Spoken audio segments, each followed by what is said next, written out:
I was a music major in my undergrad, and my dad said, "What are you going to do with a music degree?" So he said, "You should think about accounting." So I picked up some accounting classes, and one thing leads to another, become a CPA, work in industry for a little bit.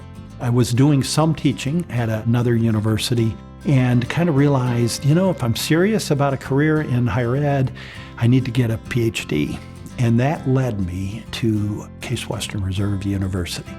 I've always appreciated the innovation that goes on within the Weatherhead School. Scott Cowan, who I'm humbled to be in the class with, his leadership and certainly subsequently the faculty and staff of Weatherhead, always thinking about innovation, always thinking about how do we get better. I so appreciate that I had an opportunity to be at a university where the students were empowered to almost develop their own course of study a bit. When I went out and started working with colleagues who had PhDs from other institutions, what I noticed is I had a much broader education, a broader perspective, which I think benefited me, not only in the research I was doing and the teaching I did, but ultimately in some of the leadership roles that I've been fortunate to have. Coming out of Case Western Reserve and the Weatherhead School with a PhD, I accepted an assistant professor position at Portland State University in Portland, Oregon. That was a great experience. Came up through the ranks, and the dean came into my office one day and said, "Hey, have you thought about ever being an associate dean?" And I said, "If I can help out, sure."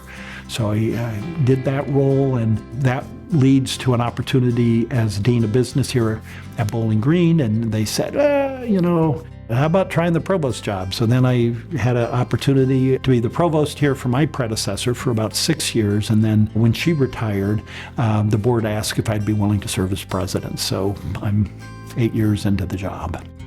We have been very fortunate to have had some great successes here.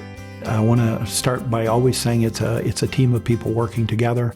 I've been very fortunate to have amazing colleagues here at this institution who have shared vision. We've had record-setting enrollment, largest freshman class in the history of the university 2 years in a row now, as well as academic profile is the strongest it's ever been. Whether it be a dean, provost, or a president, always be understanding that you are constantly learning and you are constantly with a growth mindset. Thinking about the rippling impact that has shows the power of higher education and how higher ed has driven the success of this country. Knowing the individuals that have come out of Weatherhead, I'm very humbled to even be considered. The individuals that are on that list with me, it's an amazing group of people, and I certainly want them to know that I'm very proud to be in this class with them, but they have accomplished amazing things, and there again, it shows the power of education. I want to make sure I acknowledge professors at Case Western Reserve in the Weatherhead School. Professors really pushed me to think creatively and broadly and critically.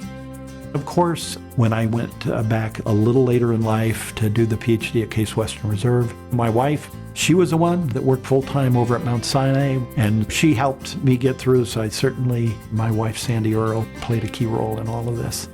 I want to end by just saying what I always found at Weatherhead was a place where you could push the boundaries. You could be creative, you could be innovative, you could try new things and push the boundaries of knowledge. I found a very supportive community for that.